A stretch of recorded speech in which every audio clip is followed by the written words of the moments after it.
കൃഷ്ണ ഗുരുവായൂരപ്പ എല്ലാവർക്കും നമസ്കാരം.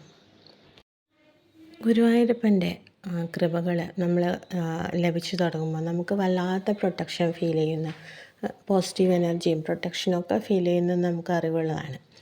പക്ഷേ ചില സമയത്ത് എൻ്റെ ഒരവസ്ഥയാണ്, അതായത് ഞാൻ ചിലപ്പോൾ കാര്യസാധ്യത്തിന് വേണ്ടി പെട്ടെന്ന് മറ്റുള്ള ദേവതകളെയും ഉപാസിച്ചു തുടങ്ങും. ഇതെൻ്റെ മാത്രം ഒരു അനുഭവമാണ്. ഇത് മറ്റുള്ളവർക്ക് എങ്ങനെയാണെന്ന്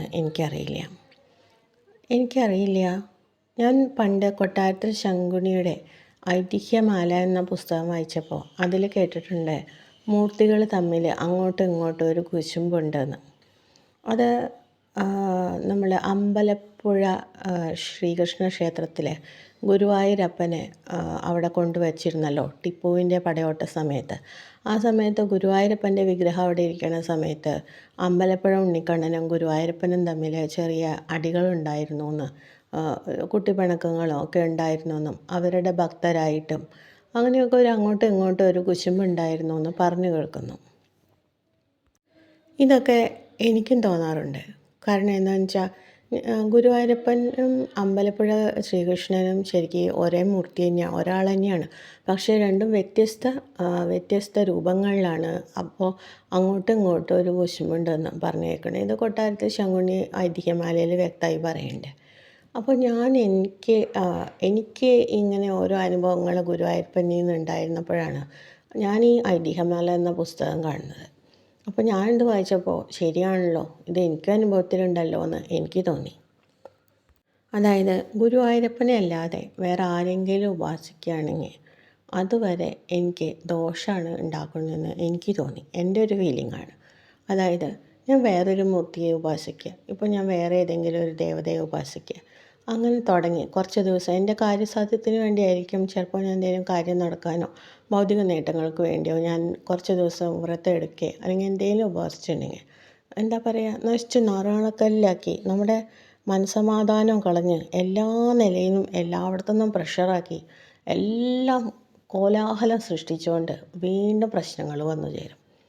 അപ്പോൾ ഞാൻ ആലോചിക്കും, ഇതെന്താണ്? ഞാൻ ആദ്യമേ ഗുരുവായൂരപ്പനോട് പറയാറുമുണ്ട്, ഞാൻ ഈ മൂർത്തിയെ ഉപാസിക്കുന്നുണ്ട്, ഇതാണ് എൻ്റെ കാര്യം നടക്കാനാണ്, അല്ലാതെ ഗുരുവായൂരപ്പനെ വിട്ടു പോവില്ല എന്നൊക്കെ പറയാറുണ്ട്, ഗുരുവായൂരപ്പനെ ഓർക്കാറുണ്ട്. എന്നാൽ തന്നെയും ഗുരുവായൂരപ്പന് അത് തീരെ ഇഷ്ടമില്ല എന്ന് എനിക്ക് തോന്നിയിട്ടുണ്ട്. ഞാനിപ്പോൾ വേറൊരു മൂർത്തിനെ ഉപാസിച്ചു കഴിഞ്ഞിട്ട് കുറച്ച് നാൾ കഴിഞ്ഞ് പ്രശ്നങ്ങളായിട്ട് ആകെ തലവേദനയും എനിക്ക് വയ്യ, ഭ്രാന്ത് പിടിക്കുക എന്ന് വരെ തോന്നുന്ന അവസ്ഥയിൽ ഞാൻ എന്നിട്ട് വന്ന് സഹസ്രനാമം ചൊല്ലാനും തോന്നുന്നില്ല, ഭഗവാന്റെ പുസ്തകമൊന്നും വായിക്കാൻ തോന്നണില്ല, ഒന്നും വായിക്കാൻ തോന്നില്ല, മനസ്സാകെ കലുങ്കഷാണ്. അപ്പോൾ ഞാനിങ്ങനെ ഇരിക്കുമ്പോൾ പെട്ടെന്ന് ഒരു എന്തോ ഒരു ഉൾവിളി ഉണ്ടാവും, നീ ഇപ്പോൾ കുറച്ച് നാളായിട്ട് ഗുരുവായൂരപ്പനിൽ മാറി സഞ്ചരിക്കുകയാണ്. അപ്പോൾ ഞാൻ മനസ്സിൽ തോന്നും, അല്ല ഞാനിതെല്ലാം ഗുരുവായൂരപ്പനോട് പറയുന്നുണ്ട്, ഞാൻ വേറെ മൂർത്തിയും കൂടി വിളിക്കുന്നുണ്ട്, കാര്യസാധ്യത്തിനാണ്, പക്ഷേ ഗുരുവായൂരപ്പനാണ് എൻ്റെ എല്ലാം എന്ന്. വേണ്ട, ഗുരുവായൂരപ്പനത് ഇഷ്ടാവില്ല. എൻ്റെ മനസ്സിലെ തോന്നലുകളാണ്. ഗുരുവായൂരപ്പനത് ഇഷ്ടമല്ല, നീ ഗുരുവായൂരപ്പനെ മാത്രം വിളിച്ചാൽ മതി. അതാണ് കണ്ണന് ഇഷ്ടം. കണ്ണനല്ലെങ്കിൽ ചെറിയ കുശുമ്പൊക്കെയുള്ള കൂട്ടത്തിലാണ്. എല്ലാ ദേവതയും ഉള്ളത് തന്നെയാണ്, പക്ഷേ ഗുരുവായൂരപ്പൻ ഇത്തിരി പിണക്കം കൂടുതലാണെന്ന് എനിക്ക് തോന്നിയിട്ടുണ്ട്. ഞാൻ വേറെ ഏതെങ്കിലും ഒരു ഈശ്വരനെ വിളിച്ചു തുടങ്ങിയാൽ അപ്പോൾ കണ്ണന് അത്രയ്ക്ക് അങ്ങോട്ട് പിടിക്കില്ല. പിന്നെ കുറച്ച് ദിവസം കഴിഞ്ഞ് നല്ല പണികൾ കിട്ടി ഞാൻ തിരിച്ച് കണ്ണൻ്റെ അവിടെ തന്നെ വന്ന് ചേരുമ്പോൾ മനസ്സിന് എന്ത് സന്തോഷം, സുഖം. അപ്പോൾ ഞാൻ മറ്റുള്ള ദേവതകളെയൊക്കെ വിട്ടു. ഈവൻ ഞാൻ വീഡിയോകൾ ചെയ്യുന്നുണ്ട്, മറ്റുള്ള ദേവതകളെ പറ്റിയിട്ടും ഒക്കെ വീഡിയോകൾ ചെയ്യുന്നുണ്ട്. അതുവരെ എനിക്ക് ചെറിയ നെഗറ്റീവ്സ് ഉണ്ടാക്കാറുണ്ട്, എനിക്ക് തോന്നാറുണ്ട്. എന്നാലും ഞാൻ ചെയ്യാറുണ്ട്. കാരണം വീഡിയോയുടെ കണ്ടൻറ്റുകൾ നമുക്ക് ഗുരുവായൂരപ്പൻ്റെ കണ്ടൻറ്റുകൾ ഇടുമ്പോൾ എത്രയായാലും പോരാ. ചില സമയത്ത് ഗുരുവായൂരപ്പൻ്റെ മാത്രം കണ്ടൻറ്റ് വേണ്ട, മറ്റുള്ള ദേവതകളിൽ ഇടാമെന്ന് വിചാരിച്ചിട്ട് ഞാൻ ഇടാറുണ്ട്. എല്ലാ ദേവതകളും ഗുരുവായൂരപ്പൻ്റെ വിഭൂതികളാണ്, മഹാവിഷ്ണുവിൻ്റെ വിഭൂതികൾ തന്നെ. എല്ലാറ്റിലും ഗുരുവായൂരപ്പനാണ്, മഹാവിഷ്ണുവാണ്. പക്ഷേ എന്താ ചെയ്യുക, എല്ലാ വിഭൂതികളും എത്രയായാലും കണ്ണന് വിളിക്കണം എന്നുള്ളത് നിർബന്ധമാണ് എന്ന് എനിക്ക് തോന്നാറുണ്ട്. അത് നിങ്ങളുടെ ഫീലിംഗ് എങ്ങനെയാണെന്നൊന്നും എനിക്കറിയില്ല, മറ്റുള്ളവരുടെ ഫീലിങ്ങും എനിക്കല്ല. ചിലവരൊക്കെ പറയുന്നത് കേട്ടിട്ടുണ്ട്. പിന്നെ വയസ്സായ ഒരു അന്തർജനവും തിരുമേനിയും ഉണ്ടായിരുന്നു. അവരെ സംബന്ധിച്ച് നോക്കുമ്പോൾ അവർക്ക് സന്താനത്തെ കൊടുത്തിട്ടേ ഇല്ല. എന്നാൽ അവരെ സംബന്ധിച്ച് ഗുരുവായൂരപ്പനാണ് അവരുടെ സന്താനം എന്ന് അവർ പറയണു. ഗുരുവായൂരപ്പനെയാണ് അവർ സന്താനമായിട്ട് കരുതിയേക്കണം. അവർക്ക് സന്താനങ്ങളില്ല. അപ്പോൾ എന്തുകൊണ്ട് സന്താനങ്ങളെ കൊടുത്തില്ല എന്ന് അവർ ഇത്ര വലിയ ഉപാസകരാണല്ലോ ഗുരുവായൂരപ്പൻ്റെ, എന്തുകൊണ്ടാണ് നിങ്ങൾക്ക് സന്താനങ്ങളെ തന്നില്ല എന്ന് ചോദിക്കുമ്പോൾ അവർ പറയും എന്ന് വെച്ചാൽ ഞങ്ങളെ സംബന്ധിച്ച് കണ്ണനെ ഞങ്ങൾ വേറെ ആരെയും സ്നേഹിക്കണ ഇഷ്ടമല്ല, കണ്ണനെ മാത്രം സ്നേഹിച്ചാൽ മതിയെന്ന്. ഒരു ബന്ധുവിനെ അടുപ്പിക്കില്ല, എല്ലാവരായിട്ടും വഴക്കാക്കും, ഒരാളായിട്ടും ഒരു ബന്ധമില്ലാത്ത പോലെയാക്കും. അങ്ങനെയാണ് കണ്ണൻ്റെ ഒരു പ്രത്യേകത എന്ന് അവർക്ക് അങ്ങനെ തോന്നിയിട്ടുണ്ടത്രേ. അവർ എല്ലാവരെയും അകറ്റി അവർ രണ്ടുപേരും മാത്രമായ ലോകം. പിന്നെ ഗുരുവായൂരപ്പ ഭക്തരായിട്ട് അവരിടപഴകുന്നുണ്ട്. അത് മാത്രമേ അവരുടെ ലോകമുള്ളൂ എന്ന്. വേറെ ഒരാളും അവർക്ക് ഒന്നിനുമില്ല. പക്ഷേ സഹായത്തിനാണെങ്കിൽ ഒരുപാട് പേരുണ്ട്. അവർക്ക് ഒന്നും അറിയണ്ട. അതായത് അവർക്ക് മക്കളില്ല എന്നുള്ളതിൻ്റെ ഒരു ബുദ്ധിമുട്ട് അവർക്ക് ഫീൽ ചെയ്തിട്ടില്ല. അല്ലാതെ തന്നെ അവർക്ക് ചെയ്തു കൊടുക്കുക ഒരുപാട് പേരുണ്ട്. പക്ഷേ എന്താ പ്രശ്നം, ഒരു ബന്ധുക്കളായിട്ടും ചേരില്ല, ഒരാളായിട്ടും ചേരില്ല. ഇത്തിരി അടുത്ത് കഴിഞ്ഞാൽ അപ്പം അവിടെ ഗുരുവായൂരപ്പൻ പണി തരും. അത് എൻ്റെ ഒരു അനുഭവമാണ്. ഞാനായാലും എനിക്കിപ്പോൾ ഒരുപാട് പ്രശ്നങ്ങളുണ്ടാവും, ഒരുപാട് ടെൻഷൻ ഉണ്ടാവും. അതായത് ഞാൻ പറഞ്ഞല്ലോ, ഉണ്ടാവുന്നതൊക്കെ ഞാൻ ഗുരുവായൂരപ്പൻ അകുന്ന സമയത്താണ്. കുറച്ചൊന്ന് മറന്നു പോയാൽ, കുറച്ചൊന്ന് വിളിക്കാൻ വൈകിയ, കുറച്ചൊന്ന് നമ്മൾ വേറൊരു ദൈവത്തെ വിളിച്ചാൽ അപ്പോൾ ഗുരുവായൂരപ്പൻ ചെറുതായി പണി തുടങ്ങുന്നെന്ന് എനിക്ക് തോന്നിയിട്ടുണ്ട്. അപ്പം ഞാൻ എന്ത് ചെയ്യും, കുറേ നാൾ കഴിയുമ്പോഴാണ് തിരിച്ചറിയുക. പണിയൊക്കെ കിട്ടി വയ്യാതാവുമ്പോൾ തിരിച്ചറിയും. അപ്പോൾ ഞാൻ ഓർക്കും, ഇനി എനിക്ക് ഗുരുവായൂരപ്പൻ മാത്രം മതി. ഞാൻ ഗുരുവായൂരപ്പനെ വിളിച്ചതെന്നുണ്ടെങ്കിലും വേണ്ടാന്ന് തന്നെയാണ് ഗുരുവായൂരപ്പൻ്റെ അഭിപ്രായം തോന്നും. ഒരു കാര്യം ചെയ്യാം, ഞാൻ ഗുരുവായൂരപ്പനെ മാത്രമേ വിളിക്കുള്ളൂ. അപ്പോൾ എനിക്ക് ശാശ്വതമായിട്ടുള്ളൊരു സമാധാനം കൈവരും. മാത്രമല്ല ഈ പ്രശ്നങ്ങളെപ്പറ്റി സംബന്ധിച്ച് ഞാൻ ആരോടെങ്കിലും ഒന്ന് വിളിച്ച് പറയാമെന്ന് വയ്ക്കും. ഉദാഹരണത്തിന് ബന്ധുക്കളെയോ ആരെങ്കിലും ഒരാളെ വിളിച്ച് പറയാം, എൻ്റെ പ്രശ്നങ്ങളൊന്ന് സംസാരിക്കാൻ വെച്ചാൽ അതും ഗുരുവായൂരപ്പന് ഇഷ്ടമല്ല. കാരണം വെച്ചാൽ ആരോടാണ് വിളിച്ച് പറയണം, അവരുടെ വാക്കിന് ഒന്നുമില്ലെങ്കിൽ അവരുടെ വായിൽ തന്നെ എനിക്ക് കുത്തുവാക്കും കേൾക്കേണ്ടി വരും. അതുമാത്രമല്ല അവരെന്നെ നമുക്കെതിരായി തീരുകയും ചെയ്യും. അപ്പോൾ നമ്മുടെ പ്രശ്നങ്ങൾ നമ്മൾ ആരും വിളിച്ച് പറയണ്ട എന്നുള്ളതും എനിക്ക് മനസ്സിലായി. അപ്പോൾ ഞാൻ എന്ത് ചെയ്യും, ഞാൻ ഇനി എൻ്റെ പ്രശ്നങ്ങൾ ഗുരുവായൂരപ്പനോട് മാത്രം പറയും, അല്ലെങ്കിൽ എൻ്റെ വീട്ടിലുള്ളവരോട് പറയും. എൻ്റെ വീട്ടിലുള്ളവരോട് പറഞ്ഞിട്ടും വലിയ കാര്യമില്ല എന്ന് എനിക്ക് തോന്നും. കാരണം നമ്മളൊരു ടെൻഷൻ വരുമ്പോൾ നമ്മുടെ വീട്ടിലുള്ളവരോട് പറയുകയാണെങ്കിലും നമ്മളുടെ ഫീലിംഗ് അവർക്ക് ഏറ്റെടുക്കാൻ അവർ തയ്യാറല്ല.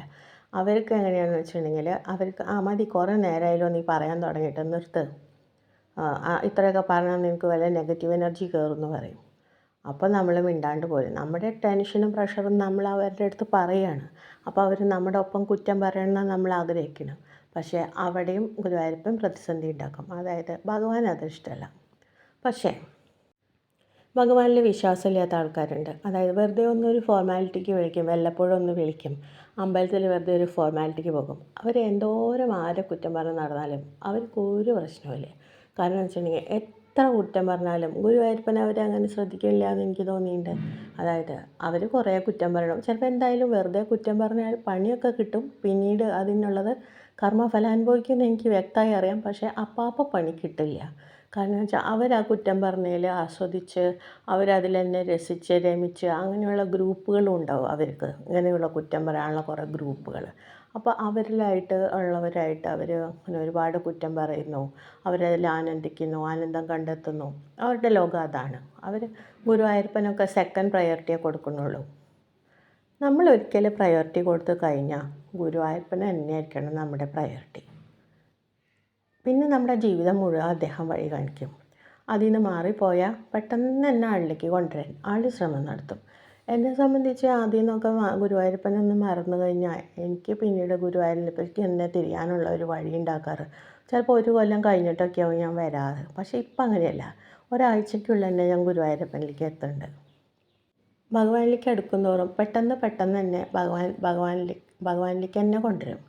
ആദ്യമൊക്കെ 1 കൊല്ലം 2 കൊല്ലം ഇങ്ങനെ ഗ്യാപ്പ് ഇട്ടിട്ടായിരുന്നെങ്കിൽ ഇപ്പോൾ പെട്ടെന്നാണ് എല്ലാം പെട്ടെന്ന്. ആൾക്ക് കൊണ്ട് ഇപ്പോൾ കാന്തം പോലെ തന്നെ തിരിച്ചെത്തും. പണി കിട്ടി നമ്മൾ ഭഗവാനെ തന്നെ വിളിച്ചു തുടങ്ങും.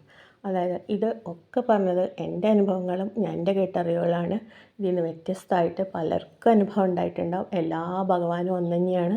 ഞാൻ കാണുന്നത് മറ്റുള്ള ദേവതകളെ ഭഗവാന്റെ വിഭൂതികളാണ്. പക്ഷേ ഉണ്ണിക്കണ്ണൻ്റെ കുട്ടിക്കുസൃതികൾ, അതായത് ഗുരുവായൂരപ്പൻ്റെ കുട്ടിക്കുസൃതികൾ അത് ഒരു പ്രത്യേകത തന്നെയാണ്. അതായത് അദ്ദേഹത്തിനെ എടുക്കുമ്പോൾ അദ്ദേഹത്തിനെ മാത്രം വിളിച്ചാൽ മതി, വേറെ ആൾ വേണ്ട. ഇങ്ങനെയൊക്കെ അങ്ങനെ ഉണ്ടോയെന്ന് എനിക്കറിയില്ല, പക്ഷെ എനിക്ക് തോന്നിയിട്ടുണ്ട് എന്നാണ് ഞാൻ പറഞ്ഞത്. എൻ്റെ ഒരു പേഴ്സണൽ അനുഭവമാണ്. വേറൊരു ഈശ്വരനെ വിളിക്കാനോ എന്ത് കാര്യം തുടങ്ങുന്നതിന് മുമ്പ് ഗണപതിയെ വിളിക്കാമെന്ന് പറഞ്ഞു. ഞാൻ ഗണപതി ഭഗവാനെ വിളിച്ചു കഴിഞ്ഞാൽ അപ്പോൾ എൻ്റെ ഗുരുവായൂരപ്പ അടയ്ക്കും. എനിക്ക് അങ്ങനെ തോന്നിയിട്ടുണ്ട്.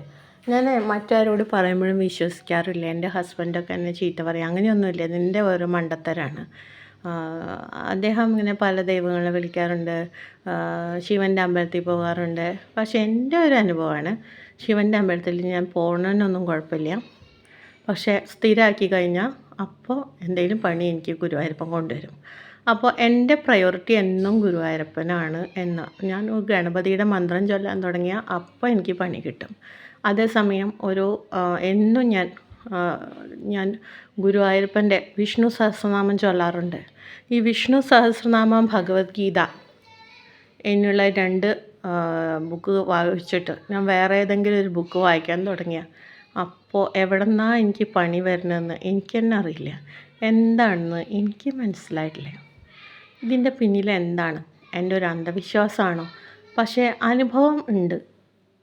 ഞാൻ ഇങ്ങനെയൊക്കെ ചെയ്തു കഴിഞ്ഞാൽ എനിക്ക് ഇങ്ങനെയാണ്.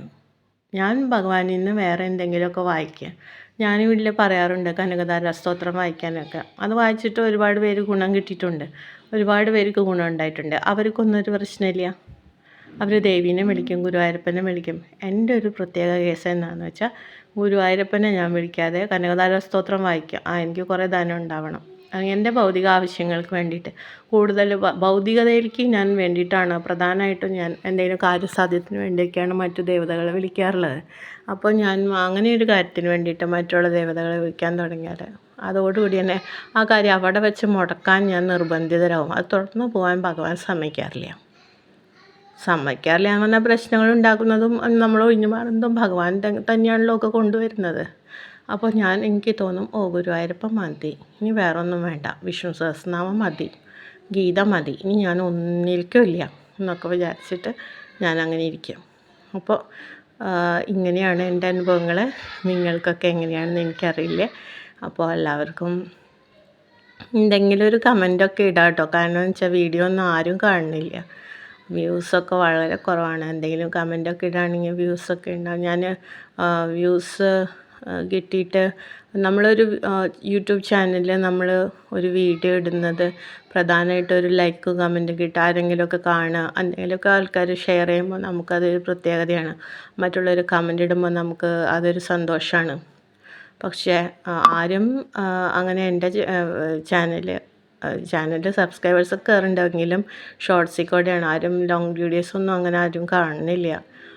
അപ്പോൾ എനിക്കത് വിഷമം ഉണ്ടാവാറുണ്ട്, എന്താണ് ആരും കാണാത്തത്. നമ്മളിപ്പോൾ യൂട്യൂബ് ചാനൽ തുടങ്ങുന്ന തന്നെ നമുക്ക് വ്യൂസ് കിട്ടാനാണല്ലോ. അതൊരു ഭൗതികതയായിട്ട് തോന്നുന്നില്ലേ. ഞാനിത് ഭഗവാന്റെ ഒരു രീതിയിലിടുമ്പോൾ ഭഗവാന്റെ കാര്യങ്ങൾ കേൾക്കാൻ പോലും കാണാൻ പോലും ആരുമില്ല എന്ന് എനിക്ക് തോന്നാറുണ്ട്. അപ്പോൾ എന്നെ ഒരു ഡിമോട്ടിവേഷൻ, എനിക്ക് ഈ ചാനൽ തുറന്ന് പോകാനും അതുപോലെ തന്നെ എനിക്ക് ഇത് മറ്റുള്ളവർ കാണുമ്പോഴാണല്ലോ നമ്മളിത് തുറന്ന് പോകാൻ, എനിക്കിതൊന്ന് ചലനാത്മകമായി കൊണ്ടു നടക്കാനും എല്ലാവരും കാണുകയാണെങ്കിൽ എനിക്കതൊരു പോസിറ്റീവായി തോന്നിയിരുന്നു. അല്ലെങ്കിൽ പിന്നെ ആരും കേൾക്കാനില്ല, ഞാൻ പറയണത് ആരും കാണാനില്ല എന്ന് വെച്ചാൽ നമ്മളത് ഓഫാക്കി വെക്കുകയാണല്ലോ ചെയ്യുക. അങ്ങനെ ചിലതിനൊക്കെ 1000 വ്യൂസ് വരെ എത്തുന്നല്ലാതെ വേറെ ആരും ഒന്നും കാണല്ല. അപ്പോൾ നമ്മൾ പിന്നെ അത് നിർത്തുമല്ലോ. ഞാൻ വെറുതെ ഇങ്ങനെ ഒരു വീഡിയോ ഇട്ടുകൊണ്ടിരിക്കുകയാണ്, ഒരാളും കേൾക്കാനും ഇല്ല കാണാനും ഇല്ല എന്നുണ്ടെങ്കിൽ പിന്നെ നമ്മൾ എന്തിനാണ് അങ്ങനെ വീഡിയോ ഇടുന്നത്? അങ്ങനെ തോന്നാറുണ്ട്.